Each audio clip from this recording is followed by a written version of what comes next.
This video is loosely based on the Shooting UK article about terriers named A Closer Look to the Terrier, and it discusses the working terrier breeds that they have there, and I will show it to you. So you have the Patterdale Terrier depicted on the back, black terrier, and here more of a Jagd Parson type terrier. So you see that they have quite similar considerations. Both have a more paw length than the normal Jack Russell Terrier as we know them now. Also in the Patterdale Terrier you see that they have long enough legs, but you see a difference as well if you look closely. This head is stronger. This is still a strong head. It also probably has a little bit of bull influence in there, a little bit more than average. But the back length, this length of the Patterdale Terrier, which is sitting at the back, is a lot longer than this length. So that's one, compared to, for example, Parson Russell Terrier, a little bit more square. And with more back length, you get a stronger dog and more athletic and capable. Here you see more of the Jack Russell Terrier, so lower on the paws. And here you see also the other Jack Russell Terriers. So you have here more bull influence. Here you see different coats. Also with the Patterdale Terrier you have different coats. So here at the top it's a smooth coat depicted. That's also my preference. But you also have a more wiry coat like this Jack Russell here. And you have a broken coat that sits in between. Here you see Patterdale Terriers. And all have that smooth coat that I really like. But you also see that they are real workers. So they have even more scarification. You see some points here also with the two dogs, like similar being used, also probably from the same user, they're on the span. But you see that these type of dogs are able to cope with harder quarries, so to say. So for example, badger, foxes, even some people use them on hawks. And the border terrier, which is not that much being used anymore, but still some are there and is a capable worker as well. If you want the most relaxed type of terrier, this is the one to get. But it's harder to find working stock. This is the most working bred terrier that I know of, and is working stock. There are some working Jack Russells, they are a little bit different in energy level, but also more yappy, so they bark a lot more, a lot less silence. And there's also another type of working terrier that's not being named here, and that you can see depicted, for example, here on the hunting life, and that's the Jagd Terrier. The Jagd Terrier is a German breed of terrier, and they made it specifically from fox terriers and added some other also black fell terriers, so Patterdale Terrier type. The Jagd Terrier is more of an all-round type of dog. I don't see if they have, you see Patterdale type. I don't see if they have some pictures down here. Okay, but here I have something there for you. You see here on the left a Jagd Terrier, and here you see a Patterdale Terrier. So the Patterdale Terrier has a sturdier head, stronger type of dog, more of a catch dog. Whereas the Jagd Terrier, the modern type Jagd Terrier, this already has a strong head for Jagd Terriers, because as I mentioned, the main base is Fox Terrier. Has that shorter back, also a lot more yappy barking, so to say. And they are more an all-rounder, so they are good above and below ground. They can also do a variety of tasks, whereas this is more specialist, so to say. So there's also the Fox Terrier. You see it with the wire head, but you also have a smooth coat. And you see the Lakeland Terrier. A Lakeland Terrier is like a show version of a Patterdale Terrier, but only with a longer coat. So it doesn't come with a smooth coat as a Patterdale Terrier can be found. But you already see these are both show dogs in its essence. Some Lakelands are still being worked. Very few Fox Terriers are still being worked.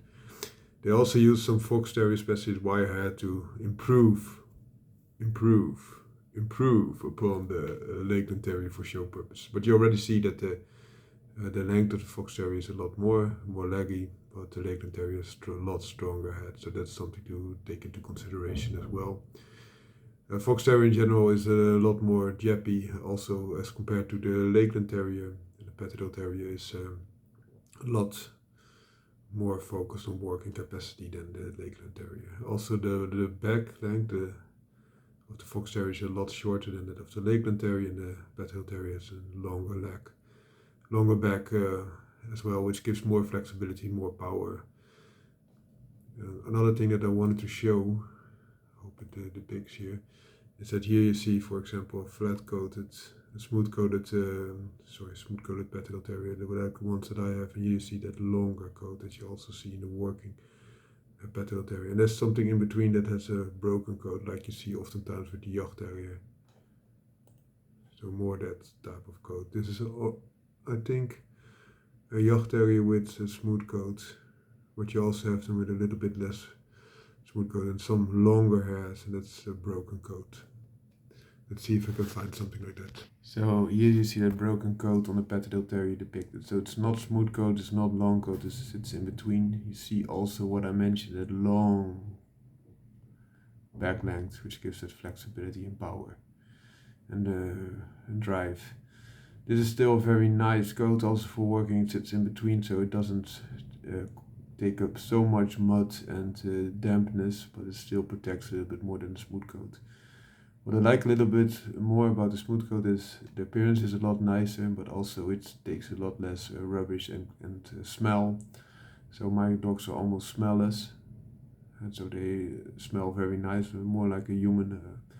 And this is a different type of coat, although also a lot more oily, which I do not like.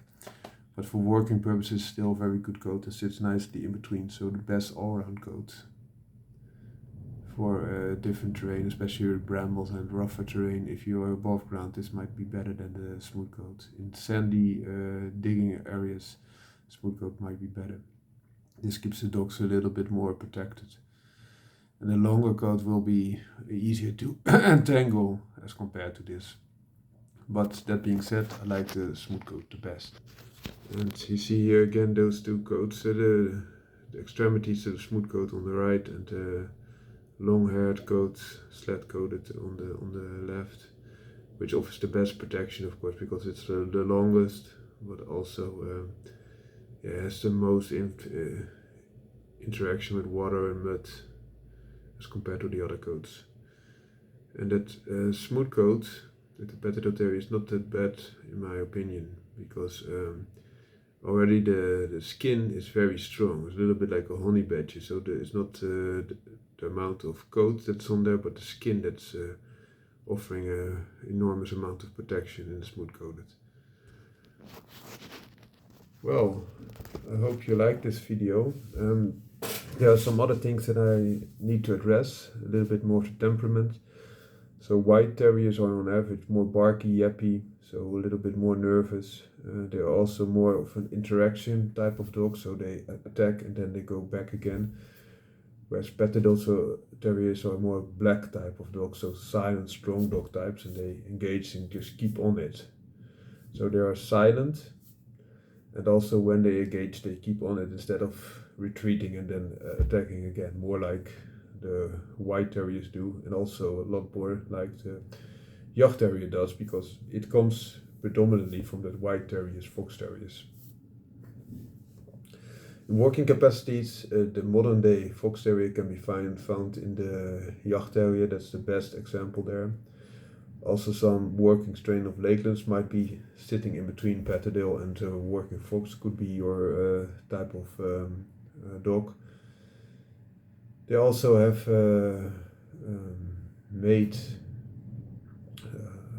the type of Jagd Terriers that are a lot less nervous, and that's called the Westfalen Terriers, so a lot more steady type of dog and better for the family. And they also bred from the Jagd Terrier. Initially, the main contributor, I'm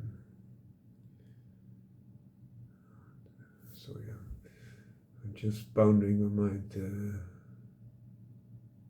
The Heide Terrier. It's called the Heide Terrier. So it's a lot bigger type of dog, not mentioned or not bred for work underground, but more of work above ground. And that does a lot of the things that, for example, Dogo Argentino can do in a more compact body in Germany. So Heide Terrier, bull infusion, they say some Airedale is used, an Irish Terrier. Lately they're becoming stronger and stronger, so also the catch dog capacities are increasing, like Dogo Argentino, as I mentioned before. And also Patterdale Terriers are more and more used as catch dogs, also on hogs. They are of course very small compared to the quarry that they are after, but because they are so gritty and determined, they still do their job quite well. But of course, they take a lot more punishment than a bigger dog, because a hawk can just ragdoll such a small dog because it weighs nothing in comparison to the hawk. So there are some things to take into consideration. If you like a working type fox terrier, the Welsh there, no, it's for me hard to say because it's not my type of dog. But the Jagd terrier might be the type of dog for you, but I don't recommend to put it in a family because it's quite yappy. It's quite aggressive also to humans, a lot more than the other type of dogs. There was some health issues because a lot of the stock was destroyed, and then they used a very small foundation to rebreed it again. And so for example, from Willebrand diseases, it's prone to. And they started out with bad examples. They thought that the show dogs were good to start with, but you should have working stock to begin with. And then they selected, and they wanted to have that specific coloration, which I do not like. Also, the short backs I do not like. You still see that a lot in German Jagd Terrier, which is not a normal trait for a working breed. So they have some troubles there. But at what it does, and the all-round, it must be the best all-round working terrier. If you have a specific set of things that you want to be done, and that can be above, below ground, as the doctor can do it all. And also, oftentimes they take a little bit less punishment, or a lot less punishment than, for example, Patterdale Terrier. Why? Because a Patterdale Terrier engages very closely. It stays on it instead of the catch and release and then re-catch again type of more whitish terriers type of look. The bravery that the German Jagd Terrier has above other white terriers, like for example Fox Terrier, comes from the black terriers, to the Veld Terrier type, more the Patterdale type. So if you want a more braver dog, which is a lot more stable, I would recommend a Patterdale Terrier. But a Patterdale Terrier is a specialist type of dog, especially below ground, and they can dish out damage.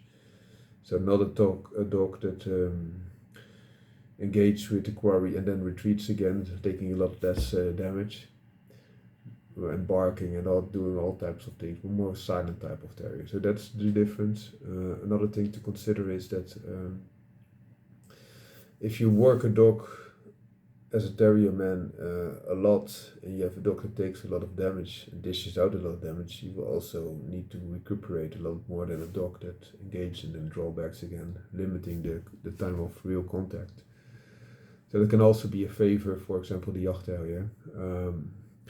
If you want to have a Jagd Terrier more for a family setting, the Westfalen Terrier might be a better choice because they are a lot milder. Also, in my experience, the Heide Terriers are also a lot more relaxed than the Jagd Terriers. A lot more bull and other type of terriers being infused. Lakeland is a very, very nice terrier. Also, the working stock is close to that of the Patterdale Terrier but they are a rare sight, so that you have to really study it and to get that type of dog. But could be a good compromise. But in general, you will find the highest percentage of workers in Patterdale Terriers still. And German Jagd Terriers also has a benefit that you can use it also for show, because it's a show recommended, and they are accepted breed. So they have the FCE show standard, for example, so you can use it for shows if that's your pet beef. For me, this is completely not what I like. Other things to consider, there's Jack Russells, of course. Jack Russells are in general a lot smaller than Patterdale Terriers. Also, there are some good Jack Russell strains, but also they are not being worked that much. So there are a lot more show versions lately. A nice introduction there, that if you want a more strong and courageous Jack Russell type, so close to the Patterdale Terrier, you see a lot of bull Russells. So they combine Russell, either Jack Russell or Parson Russell, with bull blood. It can be English Bull Terrier, especially the miniature type, sometimes Staffordshire Bull Terrier. And that are some things to take into consideration. A Border Terrier, you also have good working strains. They are also silent type of dogs, a lot like the Patterdale Terrier. They have a rougher coat, not very long, but also not a broken coat. It's a little bit in between. Nice dog, very stable. Also nice to have in a family. Even more silent and lower energy in-house than a Patterdale Terrier. A Patterdale Terrier can chill very hard in-house, very nice, but will have their crazy 50 minutes at least a day that they want to engage in. Oftentimes if there's a trigger that someone is interacting with them, another dog or human, that can extend of course for hours at a row if you want to, but you can also say stop and they will oftentimes just chill out again, very relaxed. But they of course need to be worked, so either working them as terriers or working them on the streets, letting them pull and giving them vigorous exercise and also mental stimulation. They really want to be part of the family. For a family, Patterdale Terrier can be a very good choice. There are differences also in strains. There are 3 types. The Terrier type that I have, the smooth coated, which I like the most. I think it's the most relaxed. You also have that broken coat. There's more of that. I think they also, because the Patterdale Terrier is still not recognized breeds, it's not a show breed, it's a working breed, so it's a little bit more open. So sometimes Border Terriers, Jagd Terriers, and other terriers are crossed with the Patterdale Terrier to give the different coat types, but especially different temperament, because if it works, it works. With a Border Terrier you still have that strong head, and you get, for example, that coat, the last coat that I showed you. With broken coated Jagd Terrier you get a little bit less strong head, but also a little bit less damage taken, because it will more interact and then retreat again and then interact again. The smooth coat, in my opinion, is the most catch dog type of Patterdale Terrier. The long coated are often crossed also with Lakeland Terriers. And Lakeland Terriers, the working strains, have quite a lot of the same temperament as the Patterdale Terrier has, but has a very nice, strong, protective coat. If that's your thing, especially in colder weather, this might be a benefit for you. As mentioned, in the type of weather that we live, I like the smooth coat the best. Also with, it's like a mole skin. It will push out the sand and other things and will not take up a sand. It still has a very strong skin, so it also adds a layer of protective things, and it looks very nice. You see the muscle definition. You can also see, for example, ticks and other parasites a lot easier, which also helps. Also, when they go in water, it's very easy to dry up, so it doesn't consume water that much. It will very easily, if you just have a towel, you can just flush it once and they're almost completely dry. So that's a big benefit. White terriers like Fox Terriers and Jack Russell are a lot less silent type than, for example, Border Terriers and Patterdale Terriers. So that's the big difference. Energy wise, it bends a little bit. Also, Border Terriers, Jack Russells, and Fox Terriers are in general more show orientated. Also, oftentimes have a lot less good health and sturdiness than, for example, the Patterdale Terrier has. Same is being said by the Lakeland Terrier, which also predominantly show breed at this moment. Jagd Terriers, because they are so temperamental, so to say, they are not. They're recognized as a show breed, but not that dominant at all. So oftentimes still being used by hunters, etc. It's also a very good type of terrier. If you want a bigger one, I would recommend the Heide Terrier. If that's that looks fancy, or your preference. But if you're only looking at working capacity, looks are not important, of course. And you also have in the Heide Terrier lately different coat types. So also even smooth coated or dogs are there, which is very nice in my opinion. Also one honorary mention, there are some soft-coated Wheaten Terriers. especially those with cross a little bit more bull bloods that are working very nice on hogs. So could also be of interest for you. I think that's it. Out.